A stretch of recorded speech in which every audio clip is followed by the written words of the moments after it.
Good afternoon, everyone, and thanks so much for joining us on your Monday. I'm Sophie Erber. Nebraska tonight has the nation's 5th highest rate of COVID-19 infections. This after a recent surge leading the state to a record number of virus-related hospitalizations. How the state's next steps are impacting business owners explained in our top story right now at 5. In direct response to those rising case numbers, Governor Pete Ricketts tightening some directed health measures across the state today. Although currently in phase 4 of the state's recovery plan, soon guidelines from phase 3 will be implemented. Effective Wednesday, businesses will need to return to limiting their capacity to 50%. That is down from 75% allowed, along with a host of other restrictions many thought were over for good. These changes are now leaving business owners tonight unsure of what they should be doing.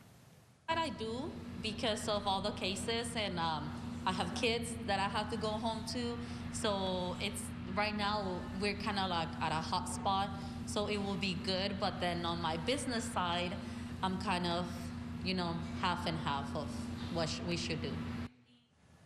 The state of Nebraska receiving more than $1 billion in federal assistance earlier this year. And now Governor Pete Ricketts announcing a second round of grant-funded programs to get that remaining money into the hands of Nebraskans who need it. The Grow Nebraska grants are now available for livestock producers, small businesses, restaurants, and also event centers. And obviously every business is going to be different. And what we're doing is trying to make it a program that we can make it eligible for as many businesses as possible.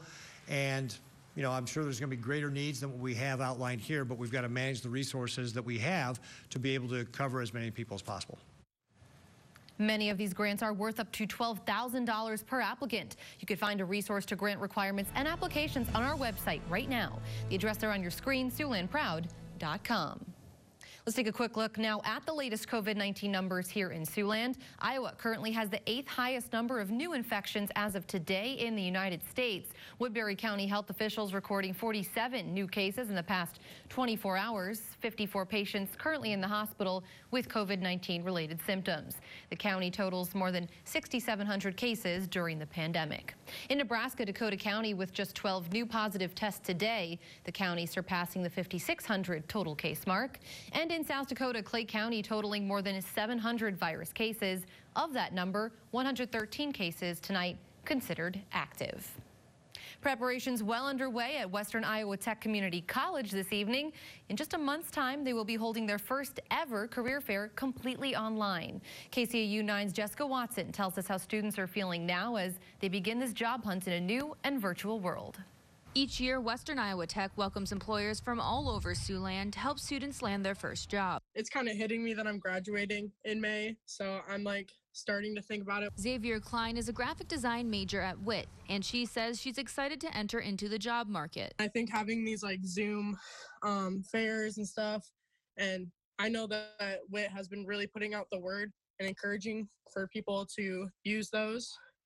And I think that's a good way since we can't do it face to face. This year, since inviting employers to campus is not an option because of COVID-19, employers will have the opportunity to speak to students virtually. A lot of employers have gone to virtual interviews and phone interviews since we started with this whole COVID transferring information to each other. A new format for interviewing leading to new ways to prepare students for interviews. We are working with them doing mock interviews virtually through Zoom so that they get used to that format, get a little bit more comfortable. So when they are speaking with employers in interviews, they have some of that comfort zone to be a little bit less nervous. Klein says she plans to participate in the virtual fair. It's a little nerve-wracking just because I'm used to face-to-face, but I think I could be ready for it. The Career Center will be holding mock interview sessions for students to sign up for leading up to the job fair.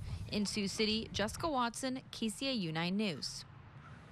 And it's time tonight for our first check on the weather. Meteorologist Marcus Beasley standing by for us. Marcus, looking out the window today, wasn't sure it was still October. We had a fresh dusting of snow, but not as bad as our neighbors in Des Moines who got, I heard, 9 inches.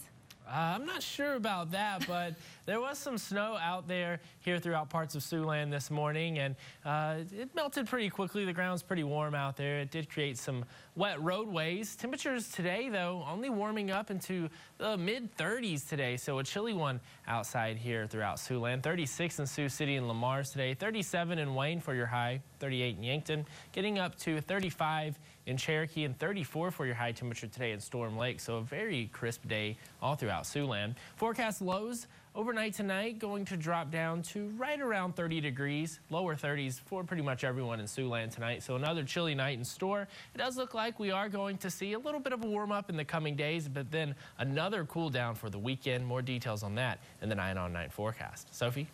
All right, thanks a lot, Marcus. Well, mayors across the country tonight concerned about the impact ending the census count early could have on their communities. This after the United States Supreme Court halted a district court decision that extended the census deadline through the end of this month. KCAU 9's Washington correspondent Jesse Teneur reports on what some local officials now want from Congress. There's still an attempt to interfere with an accurate count. I know we're all sharing the same shock, anger, and disappointment. After losing their legal fight to keep the Census Bureau counting, mayors like Atlanta's Keisha Lance Bottoms and San Antonio's Ron Nierenberg said their future political power and government funding are uncertain. An undercount will unfairly reduce funding for our schools, healthcare services, and workforce development programs that are so vital right now post-COVID. The Census Bureau said it has counted 99.9% of the nation's households. But census consultant Terry Ann Lowenthal said that number isn't good enough. Now, mayors, you all know that that is government speak. It means we did what we have to do to check off all of the addresses on our master list. Right now, about a third of the gathered information comes from door knocking, which Lowenthal said is far less accurate than self-reporting. This fight for a complete count is not over. Groups like the National Urban League have joined these local leaders in calling on Congress to pass a bill extending certain deadlines. It's impossible for them to accurately process the data before the end of the year. This bipartisan group said lawmakers at the federal level should represent the same united front when it comes to the census. Having a full and accurate count is not partisan. In Washington, Jesse Teneur, KCAU 9 News. South Dakota's voter registration numbers have increased by more than 5% since the last presidential election. So some good news there. According to the Secretary of State's office, nearly 573,000 South Dakotans were registered as of Friday. Registered Republicans have increased by 9%. That compared with 2016. The number of registered Democrats is down, though, nearly 8%. But independent voters are up this time, almost by 15%. Tonight is the deadline to register to vote. Early voting in South Dakota runs through November 2nd. And do you know someone with a unique talent, perhaps a hobby or a little-known skill that others might enjoy hearing about? If so, we want to hear about it as well. Beginning next month, we'll be sharing their stories. I hope you'll share those Siouxland stories with me. It's easy. Just shoot us an email at news@kcautv.com. That address on your screen. Briefly explain in that email what it is that this person or organization does that is so interesting. Maybe they make some hand-painted birdhouses or are a young pilot. We want to tell their stories. Many customers turning away from their traditional habits because of COVID-19. For some, that means jumping to skydiving. Why a record number of people are trying out this sport coming up. And a cloudy and cool week here throughout Siouxland. Some more rain, snow mix chances in the forecast and highs in the 30s next week. Details on all of that after the break. You're watching KCAU 9 News with Sophie Erber and meteorologist Marcus Beasley. This is KCAU 9 News at 5. 9 weather. Thanks for sticking with us. Correct me if I'm wrong. We had temperatures in the 70s and 80s last week, and today we woke up to snow. Yeah, we've definitely had some cooler temperatures here over the last few weeks, or at least here over the last few days compared to the last few weeks. This morning, waking up to some snow outside. A couple of pictures sent to us. This one right here from Jeff Robinson in Allen, Nebraska. A little bit of snow there on the bush and on the lawn. The roadways were just wet this morning here throughout Siouxland. And this one from Trudy Kramer in Thurston, Nebraska. Again, some light snow there on the bushes and on the grassy surfaces. It melted pretty quickly as temperatures, they warmed up a little bit into the mid-30s, and also the ground pretty warm, melting that snow out there.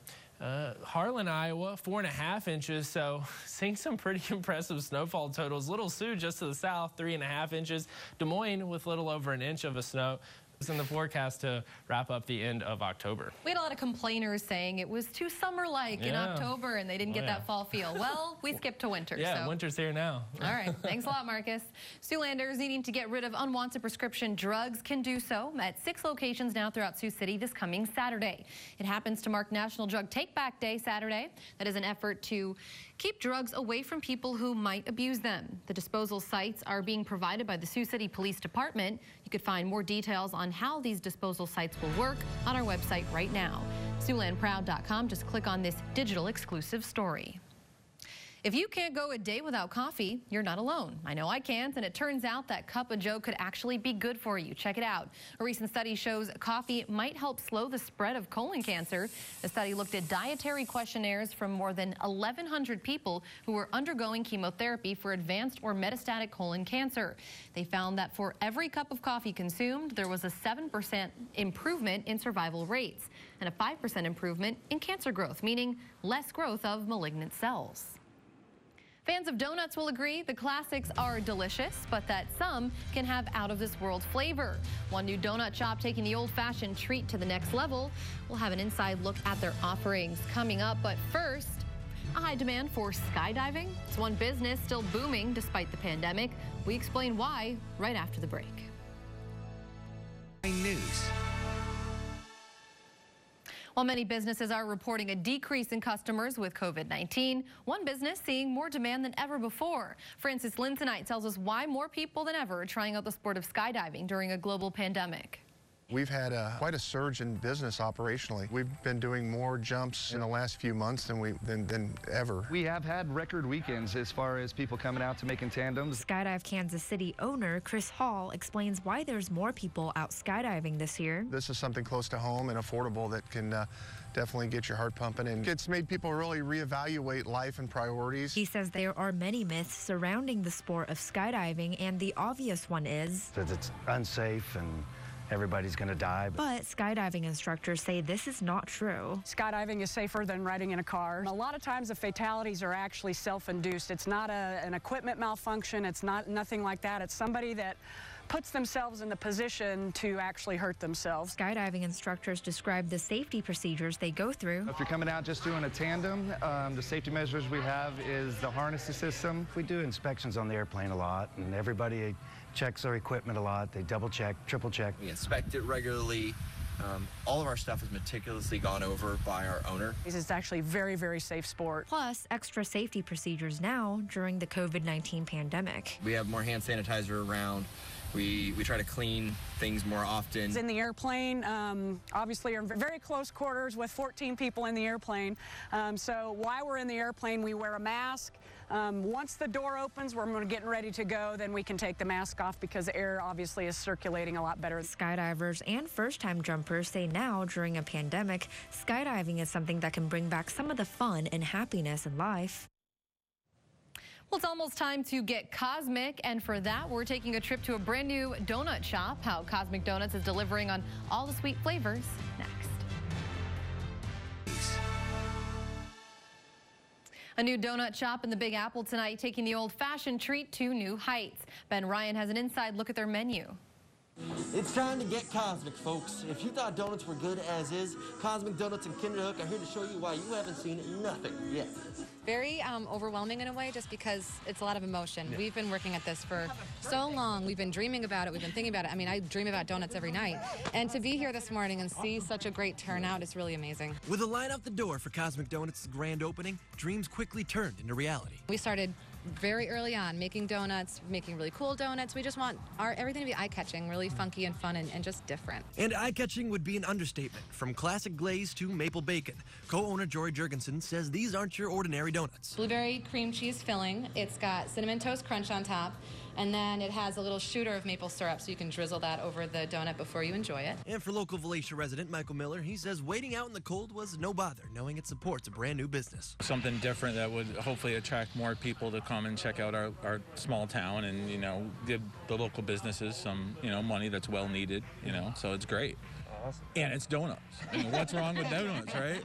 And the answer to that is, well, not much. And Jurgensen says this is something the town needed. In the midst of everything, it's been such a kind of weird and kind of difficult time for people. And we thought, why not bring something really fun and a good sense of community to our small town? Looks good. Taking a live look outside right now, outside our studio, hanging out with a few birds. Marcus returns another check on our forecast coming up next. Stay with us. Before we wrap up here at 5, let's check in first with Tim for what's coming up at 6. He's in the newsroom. Hi, Tim. Hey, Sophie. Good afternoon. I bet you're feeling like you're back in Michigan today with this snow. I've been saying that all day. Am I back in the UP? What's going on? Yeah, a little hazy out there. We'll take a look at it. Some places in Iowa got much more snow than here, as you've probably heard Marcus mention. We'll take a look at the video, though, that supports that coming up at 6. Elsewhere, in about a half an hour, construction on an estimated $10 million development project is underway over in South Sioux City. The creative forces behind Flatwater Crossing call this a community project, and we'll explain why. Also take a look at all that's going into this project and why it's getting such support. And across the nation, folks continue to look for unique ways to thank healthcare workers that are still on the front line of the COVID battle. For one farm family, the annual corn maze that they make just seemed like the perfect plan. And we'll give you a bird's eye view of their work coming up tonight at 6. It is pretty amazing, that is for sure. That's all coming up after World News Tonight. All right, thanks a lot, Tim. I think the amazing was a maze pun reference, so kudos for sliding that one in there. And a quick check on our weather overnight. Pretty cold again. Yeah, another chilly night. Temperatures right there around the freezing mark tomorrow. Mid-40s with clouds in store as well. Thanks, Marcus. Thank you for joining us. I'll see you back here at 6. Until then, have a good night.